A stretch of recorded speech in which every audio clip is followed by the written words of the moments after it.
And now I'd like to introduce today's speaker, Dr. James Sheppard. Professor Sheppard is an applied health data scientist interested in better understanding the benefits and harms of treatments, with a particular focus on cardiovascular disease prevention. His research aims to develop tools which improve the targeting of preventative therapies, such as antihypertensives and statins, at patients with the most to gain. He also leads the Hypertension and Stratified Treatments Research, or STAR groups, which aim to improve the management of hypertension and prescribing in patients with multiple long-term conditions. And now I'll turn it over to Professor Sheppard. Thanks very much, Raha, and I don't really need to say anything else about who I am. Thanks for that wonderful introduction. So it's a real pleasure to be asked to come and speak today about our work around deprescribing antihypertensive medication, and hopefully over the next 30 to 40 minutes I'll be able to share some of the insights of things that we've learned doing this work over the last 10 years. So just before we kick off, these are my disclosures. So we've received some funding from charities and the UK government to do trials of deprescribing, and that's what I will be talking about today. So in my talk, I'm going to discuss briefly management of blood pressure in older adults and some of the issues that we need to think about when we're considering prescribing treatment in older people. And that leads us into the question about whether we should be deprescribing antihypertensive treatment. I'm going to discuss why we should be doing randomized trials of this to answer this question, and what kind of things we might want to consider when we're designing randomized trials, and then share some of our experience doing the OPTIMISE studies. So, as most of you will know, blood pressure lowering works, and it's a really effective intervention that's been shown to reduce the risk of cardiovascular disease in nearly half a century's worth of randomized controlled trials. And these are now summarized in a number of different meta-analyses like the one shown here. And this blood pressure lowering effect is consistent across age groups. So you get benefit from blood pressure lowering whether you're in your 50s, 60s, 70s, 80s or 90s. And this was a nice IPD meta-analysis by colleagues here in Oxford in the UK, where they looked at the effects of blood pressure lowering treatment both on a relative scale and an absolute risk scale. And they showed that actually, whilst the relative effects of treatment were pretty consistent across age groups, if anything, treatment becomes more beneficial as you get older, because obviously your risk of cardiovascular disease increases. But treatment's not without harm, and this is a meta-analysis we published a few years ago looking at the same trials, but the extent to which antihypertensive treatment is associated with adverse events. And we found evidence to suggest that treatment was associated with syncope, hypertension, acute kidney injury, and hyperkalemia in these trials. And in actual fact, the harms of antihypertensive treatment follow a similar pattern to the benefits. So this is some observational data that we worked on a couple of years ago, published a couple of years ago, showing that the relative effects of antihypertensive treatment on adverse events in terms of its effects on things like falls, hypertension, syncope, are relatively consistent across age groups. And you can see that from the blue dots.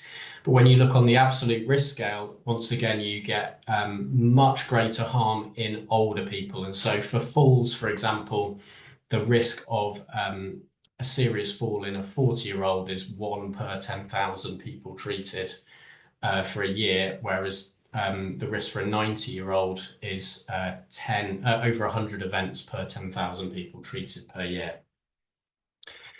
And as a result, clinical guidelines recommend caution about blood pressure lowering in older people, and they do vary around the world. These are the ESH guidelines, the European Society of Hypertension guidelines, which recommend some treatment in patients that can tolerate it.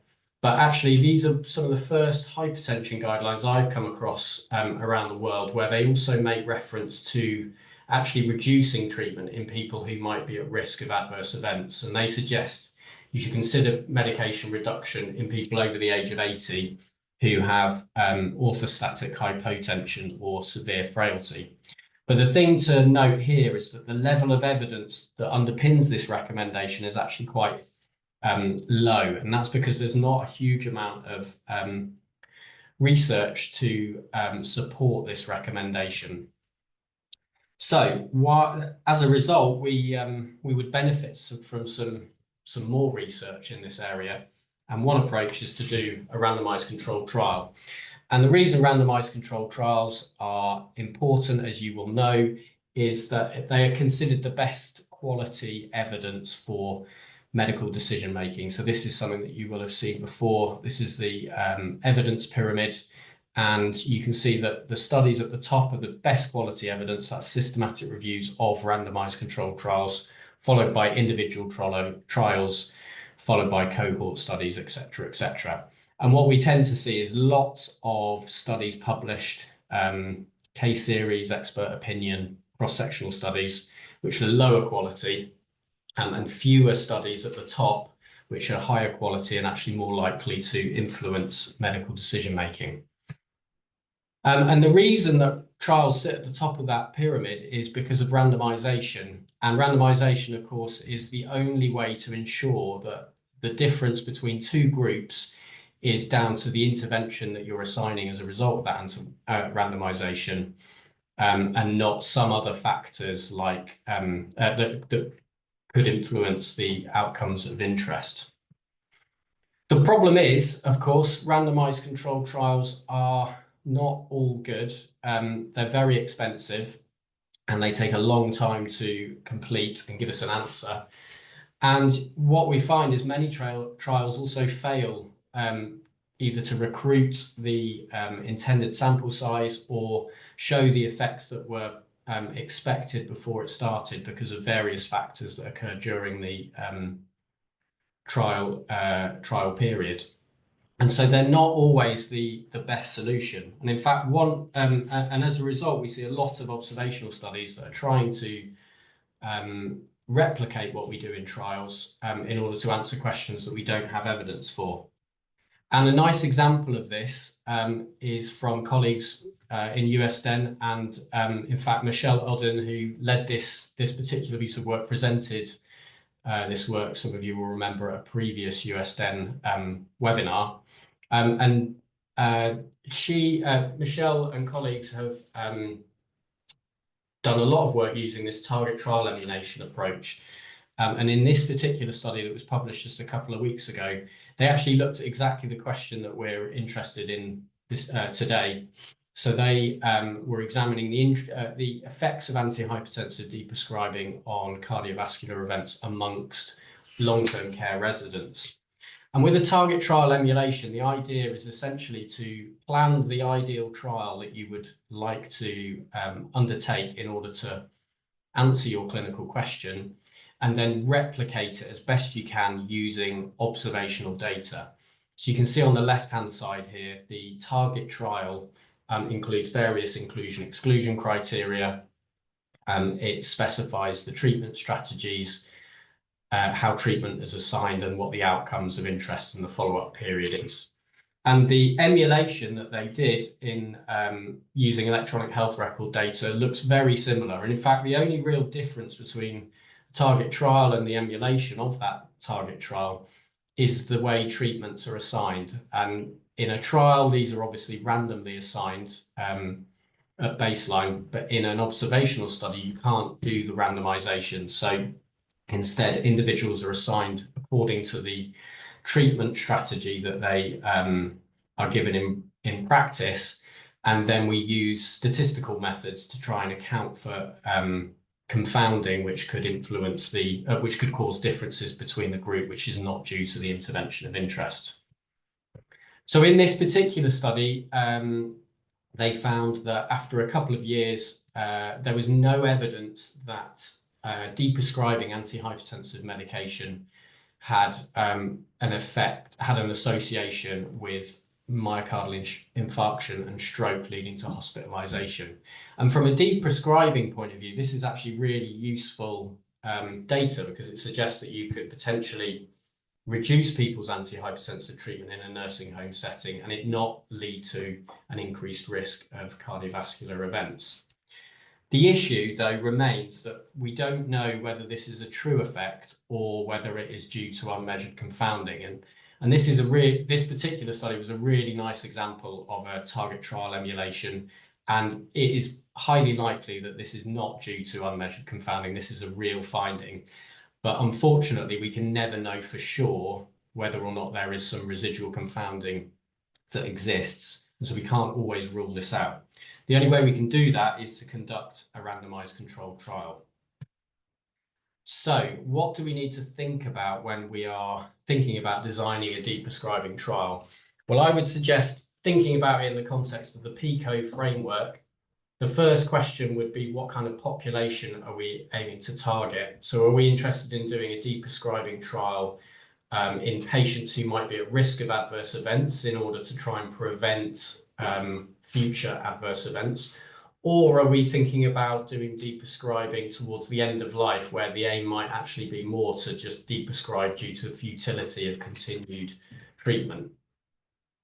The second thing we need to think about is what our intervention might look like. And so commonly you'll see with deprescribing trials, some, like our work in OPTIMISE, focus on a specific drug class with the aim of determining what the benefits and harms of stopping that particular drug class might be. Whereas other trials will focus on a deprescribing intervention, which might promote or support deprescribing in a certain setting. So it might be supporting pharmacists to go into hospitals or primary care setting and do medication reviews, which then lead to deprescribing. We then obviously think about our comparator group, and depending on what our intervention is, we might have a comparator that's usual care, or if you're focusing on specific drug classes, you might consider using a placebo as your comparator, which would be the gold standard way of measuring things like side effects. But this is quite tricky to do in the context of deprescribing. And I know there was a study in Australia where they actually tried to over-encapsulate all the medications that patients were taking and then randomize people to stopping taking the drug or start taking a placebo versus continue taking the drug. And as I say, that is a gold standard approach, but it's very tricky to implement in practice. And then the final thing we think about, obviously, is what kind of outcomes are of interest. And so there's obviously loads of things that we might want to explore, from medication changes to correction of inappropriate medication prescriptions, changes in risk factors, which might be specific to the type of medication, type of deprescribing intervention that you're examining, and also clinical endpoints. So that could be adverse events, adverse drug withdrawal events, hospitalization, or death. So I would suggest in the context of antihypertensive treatment, we might want to consider doing a trial of focusing on older people, looking at deprescribing antihypertensives as a specific group of drug classes. And the comparator here might be usual care because of the issues I just suggested about using placebos in this context. And in an ideal world, we really want to know what the effects of stopping these drugs might be on hard clinical endpoints, so hospitalization, mortality, and cardiovascular disease, maybe falls, fractures, and other important events. Helpfully, we have a Cochrane review which has looked at exactly this question and sought to identify all previous trials which have examined which have looked at those kinds of outcomes. Unfortunately, when they looked for studies, they found just 4 previous trials which had examined the effects of deprescribing antihypertensives on clinical outcomes. And in the Cochrane review, the primary outcome was all-cause mortality. But you can see here that actually, even across 4 studies, there were only 18 deaths during follow-up. And so it wasn't possible to determine the effects of deprescribing antihypertensive treatment on mortality with any kind of useful precision in order to inform decision making. And part of the reason why there were so few trials in order to answer this question is in order to look at the effects of deprescribing on clinical endpoints, you need a large trial. And this is going to inevitably be expensive. So you've got to find someone who's willing to fund a large study looking at the effects of deprescribing on mortality. In the context of deprescribing also, I think safety is a really key consideration for patients and doctors who might be involved in delivering the trial. And so in order to encourage patients and doctors to be involved in such a study, you need to demonstrate, first of all, that deprescribing is safe in the short term before you can think about long-term follow-up or following patients up for a longer period. The other consideration is what kind of size of effect would you realistically expect to see as a result of stopping a medication? And certainly in the context of antihypertensive treatment, I would suggest that you're not going to see huge effect sizes in any kind of clinical endpoint outcome from just stopping one or two antihypertensive medications. So as a result, the studies that we've seen so far typically are small, they are short in duration, and we should be thinking about whether or not it's reasonable to demonstrate a significant difference between groups. And so that was the place that we started at when we came to thinking about the OPTIMISE trial. So this was a study that was published originally in 2020, but we started the study back in 2016. And OPTIMISE was a primary care-based, open-label, randomised controlled trial. And in the study, we randomised 569 older patients who were aged 80 years or older with controlled systolic blood pressure below 150 systolic. I know in the US you have much tighter targets for blood pressure, but in the UK, 150 systolic in an 80-year-old would be considered well controlled. Patients also needed to have 2 or more antihypertensive prescriptions. And in the study, we randomized individuals to medication reduction, which involved stopping one antihypertensive medication, and compared this to usual care, which involved stopping didn't involve mandating stopping of any antihypertensive medication. And the choice of drug that was withdrawn was left to the decision of the GP, the doctor looking after the patient. So we gave GPs some examples of the kind of medications they might consider deprescribing first based on what the individual was already taking. And this was typically based on any kind of known harmful effects of the treatments in older people, or getting GPs to think about reversing the kind of preference of medications. So typically in an older people in the UK, we recommend prescribing calcium channel blockers. So we would suggest that would be the last drug that you would consider stopping. The primary outcome was a non-inferior difference in the proportion of patients with controlled systolic blood pressure, and I'll come on to that in a second. The key with this study, though, was it was short in duration. So we only had a period of follow-up of 12 weeks. And this was done for 2 reasons, really. The first was the ethical reasons I alluded to earlier. We didn't have great evidence of the effects of deprescribing antihypertensives up until this point. So we wanted to do a trial where we showed that it was at least safe in the short term in terms of blood pressure control before embarking on a larger study with longer follow-up. The other advantage, obviously, of just having 12 weeks of follow-up is it makes the trial much shorter in total, and so cheaper and easier to convince a funder to support. We also looked at other outcomes like to what extent did patients sustain medication reduction over 12 weeks, what the changes in blood pressure were, and whether or not there were any adverse events during the follow-up period. So as I said, the primary outcome was non-inferiority. And so when we think about non-inferiority, we're trying to demonstrate that the intervention of interest is at least as good as usual care, or in the context of deprescribing, it's no worse than usual care. So you can see your classic superiority trial at the top there, where you'd be hoping to demonstrate that both the point estimate and the confidence intervals don't cross the line of no difference.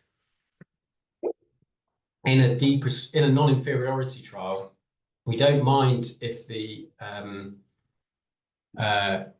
confidence intervals cross the line of no difference, but we specify a non-inferiority margin, which we argue is effectively the same as no difference. And in OPTIMISE, our non-inferiority margin was specified as a 10% difference. So as long as the lower confidence interval didn't fall below 0.9, we pre-specified at the beginning of the study that our result would be considered non-inferior. So key elements to the OPTIMISE study design, I think, which helped it to be a successful trial was, first of all, we focused on stopping a specific type of medication. That meant that we could determine any of the outcomes that we observed, we could associate specifically to stopping an antihypertensive medication. In studies where they look at more kind of holistic medication reviews, you might see reductions in treatment, but it's often difficult to then attribute changes in outcomes to the stopping of specific treatments. The downside of this, obviously, is that when we get the results, we only know the effects of stopping an antihypertensive, and there's many other drugs that we might also want to know the effects of stopping at the same time. This was a community-based randomized controlled trial, so it was delivered in primary care to the patients who reside in the community in the same way that it would be delivered in the real world if it was found to be a useful intervention. As I've said, we used a non-inferiority design, which kind of made it easier to get a meaningful outcome from the study, because we only needed to demonstrate that deprescribing was no worse than usual care. We weren't trying to show that it was better than usual care. And then finally, we used an intermediate outcome, blood pressure control, to demonstrate safety, which would then potentially pave the way for us to look at the effects of deprescribing on more useful clinical endpoints in a future definitive trial. So in the trial itself, we invited by invitation letter just over 6,000 participants, and over 700 of those responded and attended a baseline screening visit. So we had, and we ended up randomizing 569, which for a primary care-based trial is pretty normal to randomize about 10% of the people that you originally invite. The follow-up for this study was pretty good. So because we only had 12 weeks of follow-up, it was relatively straightforward to get people back to measure their blood pressure at 12-week follow-up. So we had 94% follow-up in the intervention group and just under that in the control group. In terms of our primary outcome, we after 12 weeks, we found that 86% of people in the intervention group and 88% of people in the control group had a controlled systolic blood pressure at 12-week follow-up. And that gave us an adjusted relative risk of 0.98. So in other words, patients were in the medication reduction group were 2% less likely to have controlled blood pressure at 12-week follow-up. But crucially, our lower confidence interval was above 0.9, it was 0.92. And so that enabled us to conclude that deprescribing was non-inferior to usual care. It was the same as just carrying on taking treatment in terms of blood pressure control.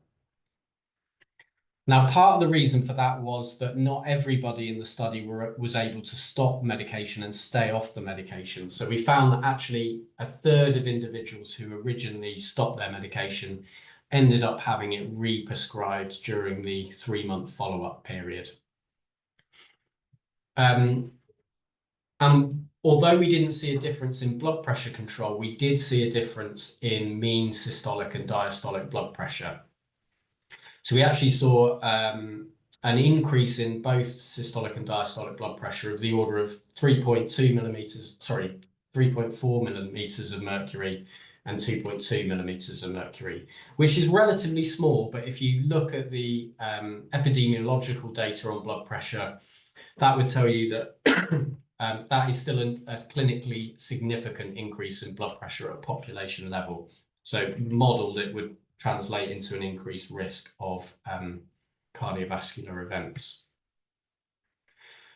We also saw a significant increase in non-serious adverse events. We suspect that could have partly been because people in the intervention group came to see their GP on one extra occasion for a safety follow-up visit, and that meant that they had one extra occasion to report any non-serious adverse events. There were also a few extra serious adverse events in the intervention group, but like the Cochrane systematic review before us, there were too few events to really determine anything meaningful in terms of a difference. And so our point estimate was way too imprecise for us to be able to interpret that difference in any way. What we could do, though, however, was undertake a cost-effectiveness modelling exercise, which might tell us a little bit more about the longer-term effects of deprescribing. And we published this a couple of years ago. And so in this study, we used a Markov patient simulation modelling approach to examine the effects of antihypertensive medication reduction using a lifetime horizon. So thinking about what the lifetime effects of this intervention might be. And we used the data from our trial and then modeled the longer term effects based on what we know from the literature about changes in blood pressure and clinical outcomes. And the main aim of a health economic model is to examine the effects of the intervention on quality adjusted life years and how this relates to costs. And in the UK, this is really important. This is how we determine whether we should fund an intervention in our NHS. So only drugs or interventions which are shown to be cost effective get recommended for use in clinical practice. So what we found in this analysis was, in actual fact, usual care was the cost-effective intervention. And this was because although it was more expensive, it also resulted in more quality-adjusted life years gains. And this was because although patients were taking less medication, so it was cheaper, that less medication was modelled to have a negative impact on clinical outcomes. And having a negative impact on clinical outcomes then translates into fewer quality-adjusted life years. We did some sensitivity analyses to try and understand if there would be any scenario where the deprescribing intervention might become a cost-effective strategy. And the only situation where usual care was no longer the cost-effective intervention was in individuals who had a very high risk of serious adverse events in the next year. And in that scenario, although usual care still resulted in greater QALYs, the cost of those QALYs was not deemed to be cost effective. And in this analysis, we could also model the number of additional serious adverse events that might occur in patients. And you can see here that we modeled, because of that increase in blood pressure, we modeled that there would be an increase in heart failure and stroke events, and that would be the thing that would drive the reduction in quality adjusted life years gained. The problem with all this is it's all modeling and it's all based on assumptions from what we know in the literature. But many of the assumptions that underpin this model are not really based on evidence that's been derived from the actual population of interest. And it's quite hard to do these modelling exercises in people who are over the age of 80, because there's really not great data on that particular population to inform such an analysis. So in the last couple of years, we embarked on the OPTIMISE-eXtension study, which was a long-term follow-up study of our original trial, with the aim of trying to understand whether those small changes in blood pressure that we observed in the original trial might translate into real differences in clinical endpoints. And so after 3 years, or 3 years after randomization, we went back to the electronic health records of individuals who originally participated in the study. And we were able to collect information from the primary care records and also from hospital records and the civil registration death data, which exists, which is a registry of everybody who's died in England. And via these different approaches to gathering data from electronic health records, we actually managed to follow up 99% of participants in the original trial. So our follow-up for the long-term, our long-term follow-up was actually more successful than the follow-up for blood pressure after 12 weeks in terms of being able to capture or information about more patients in the trial. And what we found when we looked at the data, the primary care prescribing data for starters, we found that there was an initial reduction in the number of drugs that people were prescribed as a result of the trial. So you can see that at the beginning of the study, they've got broadly the same average number of medications. As a result of our intervention, the number of medications prescribed in the intervention group drops. And then that reduction in treatment was sustained right out to 4 years post-randomization in those who were still alive at the end of follow-up. And although that was there was a relatively small difference in terms of mean number of medications prescribed, it was a significant difference. And obviously at a population level, that could have significant implications for number of medications being used in practice. What we actually found when we counted the number of people who had stopped a medication and stayed off treatment, you'll remember from my previous slide that about a third of patients, or 2/3 of patients, were able to stop treatment during the 3-month follow-up of the active trial period and stay off treatment. After 4 years, it was about half of patients overall were still taking few antihypertensive treatments compared to baseline. We also looked at mean blood pressure, and you can see the initial difference at during the active trial period. So patients initially had a similar blood pressures. Blood pressure was then higher in the intervention group, the medication reduction group. And this was sustained for about 6 months before normalizing. And from 12 months onwards, there was no evidence of any difference between the two groups in terms of blood pressure, mean systolic blood pressure. What we really are interested, though, is the effect on clinical outcomes. And in this cohort, remember, they were had to be aged 80 years or older at baseline to get into the study. The mean age at baseline was 85, so the mean age at the end of follow-up would have been 89. And so perhaps unsurprisingly, there were a lot of people who experienced serious adverse events, hospitalization and death during the follow-up period. In fact, 420 of the 564 patients that we followed up experienced the outcome of interest.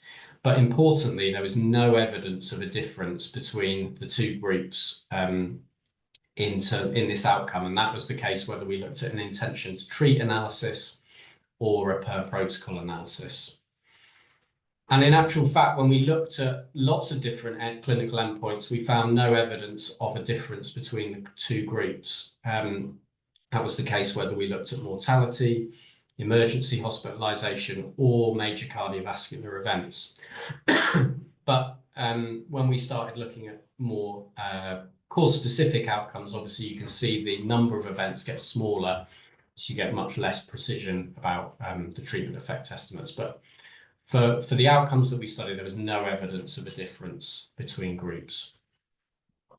So to summarize, this work suggests that despite taking fewer antihypertensive medications, there was no evidence of an increased risk of all-cause hospitalization or death, all-cause mortality, cardiovascular disease or adverse events that might usually be associated with prescribing treatment.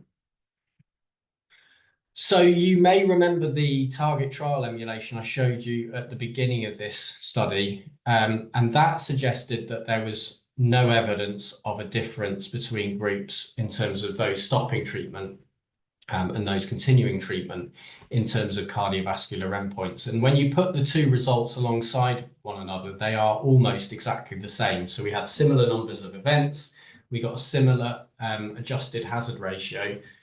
It took us 10 years to come to that conclusion, whereas if you're doing a target trial emulation, you can probably do it in a much shorter time period, which begs the question, why bother doing these trials when you can do high quality target trial emulations, which give you the same answer?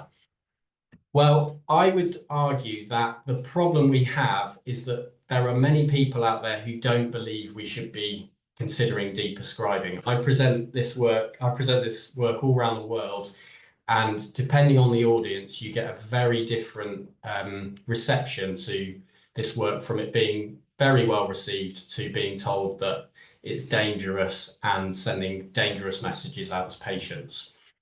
And so I think that for those people who don't believe deprescribing should be a thing we should be considering, they will always question the effect estimates from observational studies, and they'll always raise that question, well, this could be due to unmeasured confounding, and it's impossible to definitively counteract that.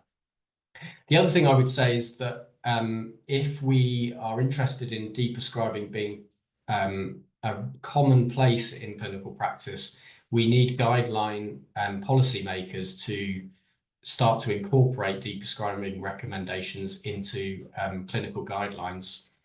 And for the most part, clinical guidelines are based on clinical trial evidence. And so we need the trial evidence in order to convince guideline makers that this is a potentially useful intervention to consider. And in actual fact, the data that we've got would still be considered observational in nature, because our original trial was not originally powered to look at the effect of deprescribing on long-term clinical endpoints. And for that reason, we're now undertaking the OPTIMISE-2 trial. And this is basically taking all the things that we learned from OPTIMISE-1, and hopefully is going to answer these questions with a definitive study. So the two key research questions that we're trying to answer in OPTIMISE-2 are: what are the effects of deprescribing blood pressure drugs on emergency hospital admissions and death? And does deprescribing improve quality of life and or save money for the healthcare system? So OPTIMISE-2 is a primary care-based open-label randomised controlled trial.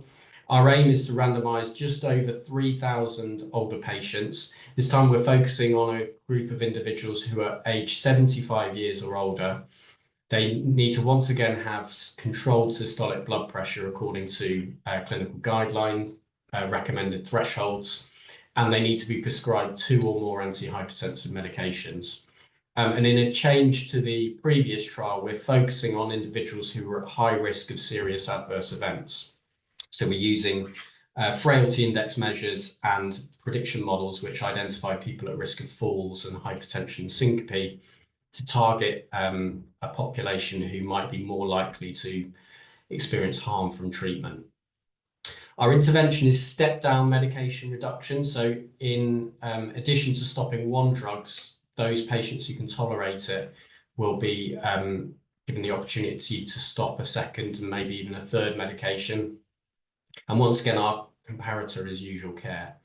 And the primary outcome is a non-inferior difference in the proportion of patients experiencing emergency hospitalization or death of less than 5% at 12-month follow-up. And this is effectively the way we're going to run the study, in the same way that we did with the original OPTIMISE trial. This time, though, once patients have been randomized, both groups will have a 4-week safety visit and blood pressure check.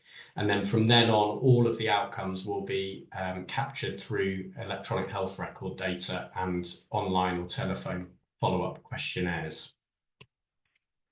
So to summarize, antihypertensives are associated with an increased risk of adverse events in older people and those with frailty. And in some patients, deprescribing is recommended despite a limited evidence regarding safety and efficacy.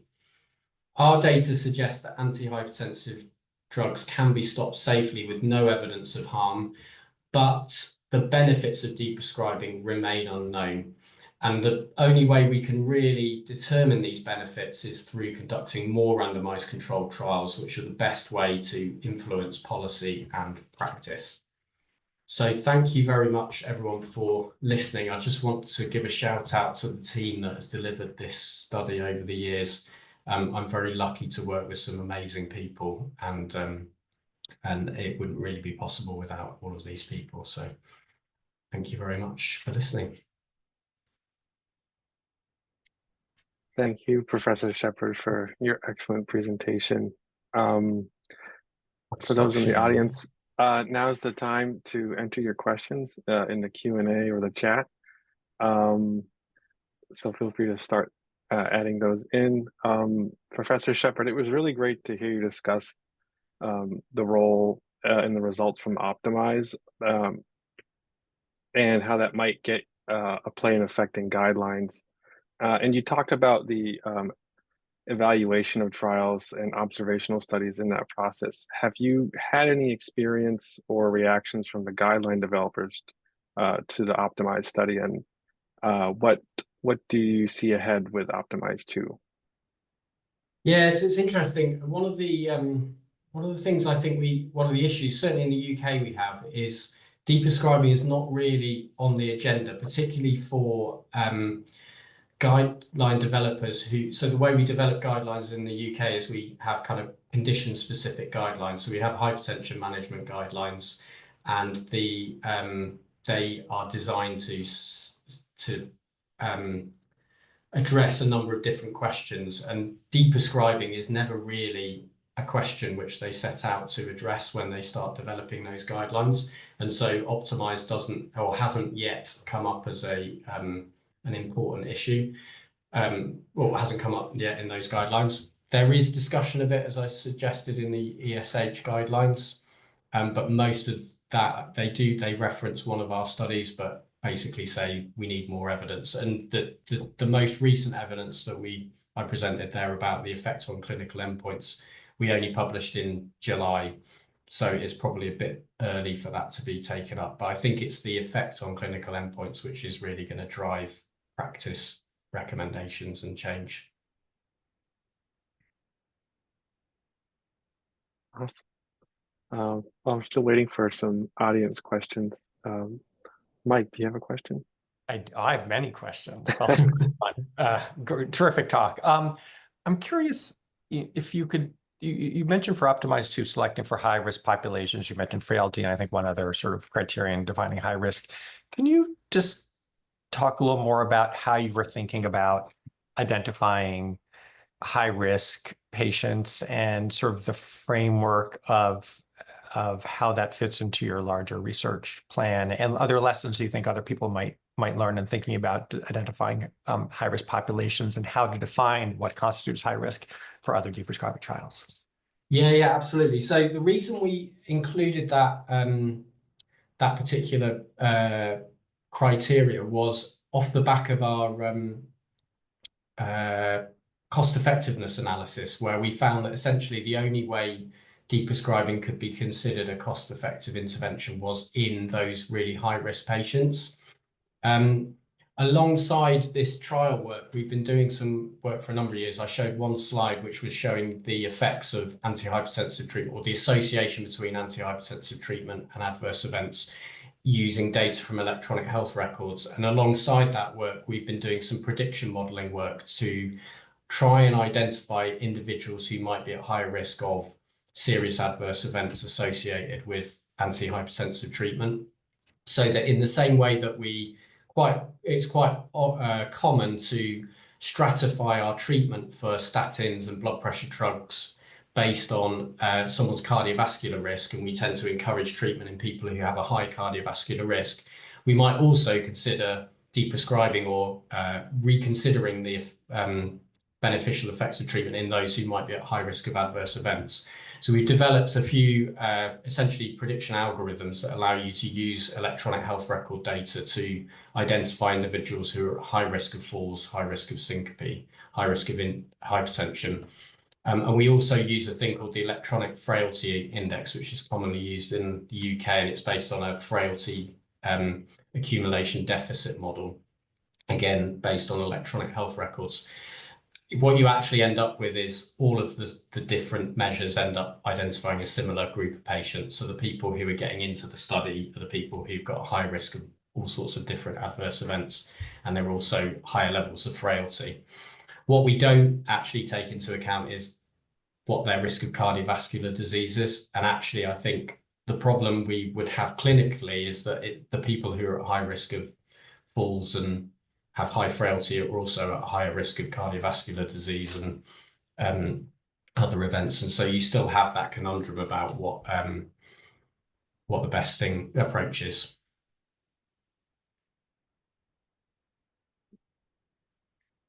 Well, thank you. Well, we have a few questions from our audience. The first is from Marcio. Could within target blood pressure be an important outcome to look at in future trials? Perhaps these data could be used to predict cardiovascular events. So within target blood pressure, I mean, presumably, is that keeping patients controlled blood pressure? I think, although please do correct me if I've misinterpreted that, Marcio. Yeah, I mean, that's essentially what we looked at in the original trial, was to see to what extent we could keep patients within blood pressure targets. I think from our experience working with GPs, it was really important in order to get them on side with this as an intervention. We needed to reassure them that everybody in the trial should have controlled blood pressure, regardless of which arm they're randomized to. It's just that the degree to which you fall below that target is going to be slightly less in the intervention group compared to the control group. I hope that answered the question, sorry. Yeah. Next, just a common question. Thank you, Professor Sheppard, for this presentation.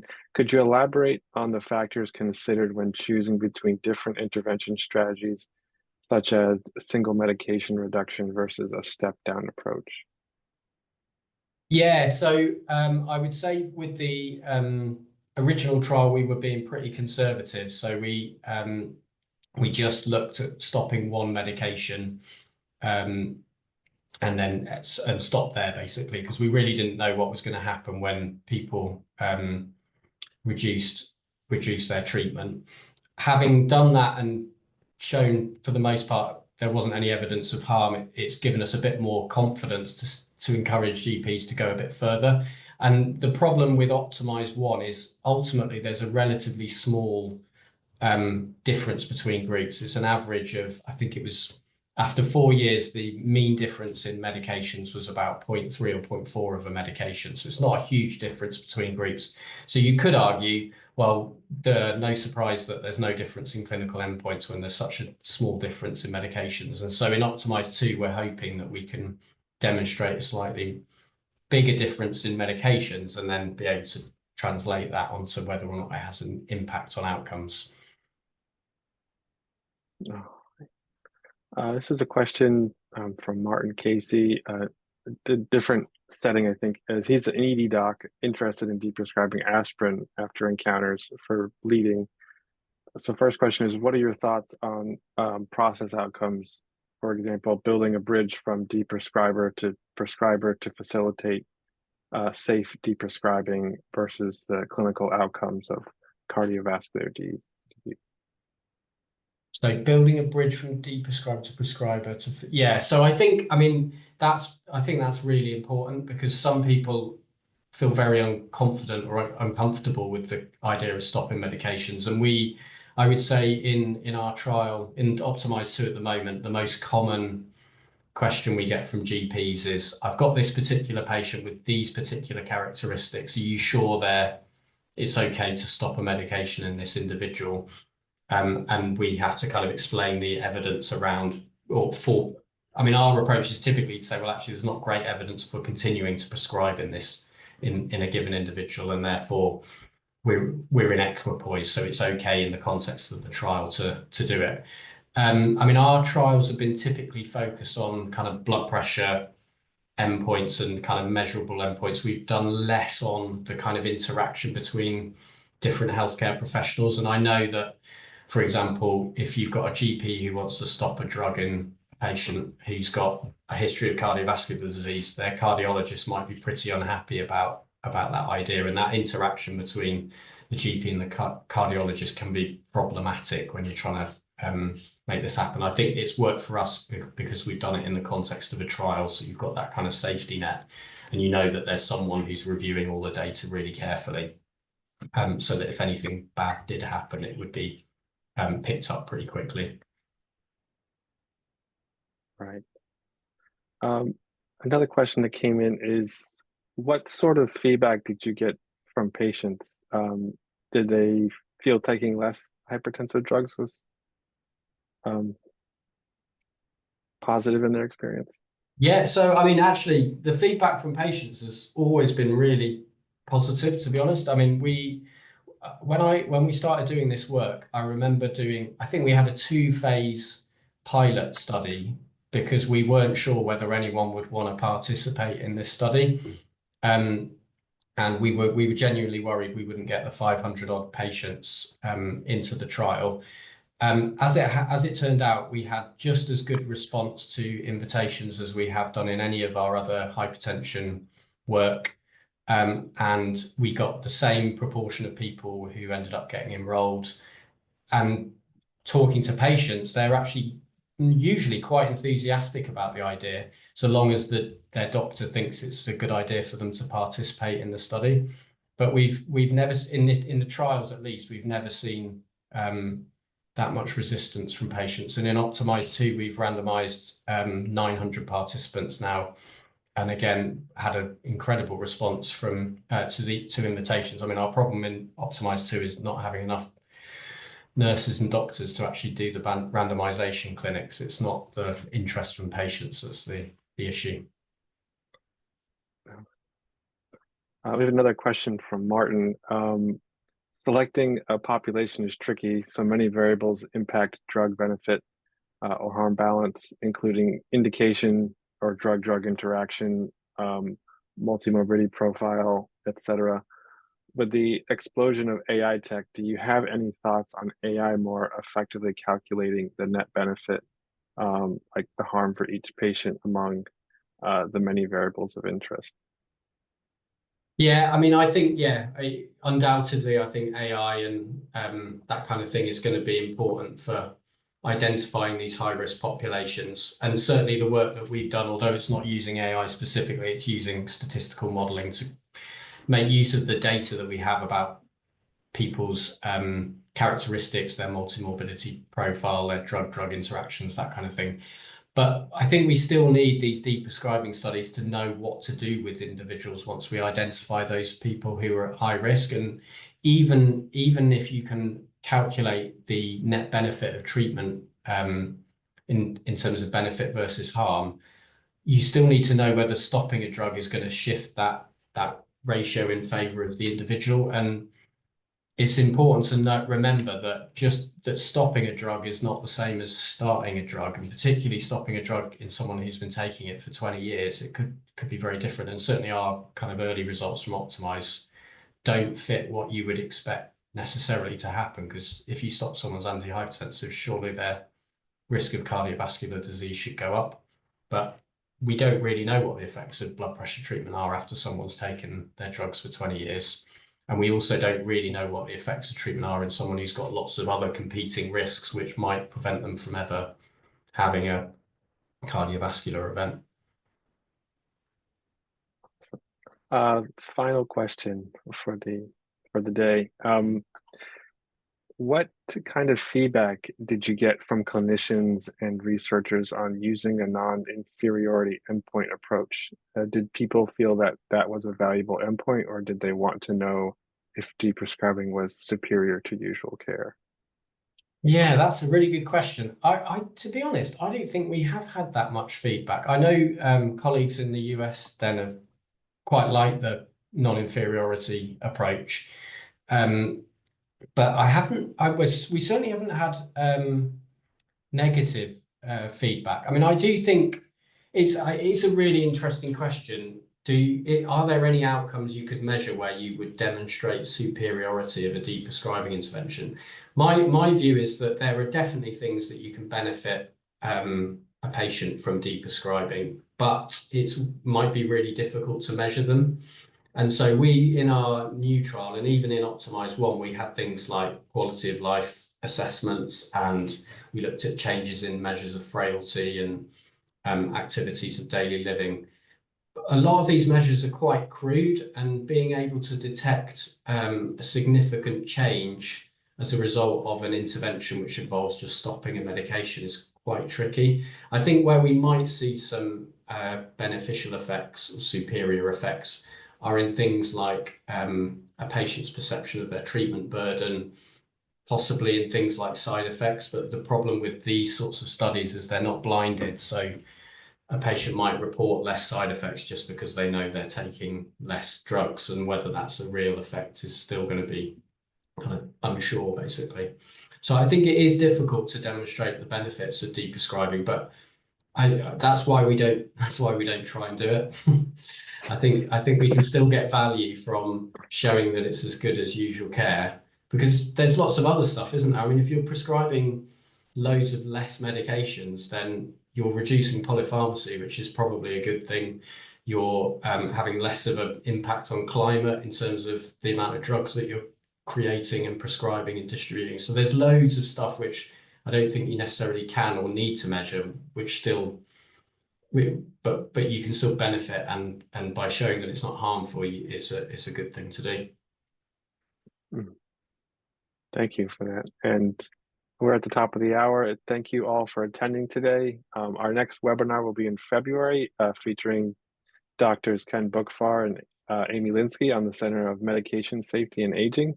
Our recording today will be posted in the next couple of days on our USDEN website. And please, lastly, complete the webinar survey that will be sent to you soon. Thank you all, and have a great rest of your day. Thanks very much, everyone.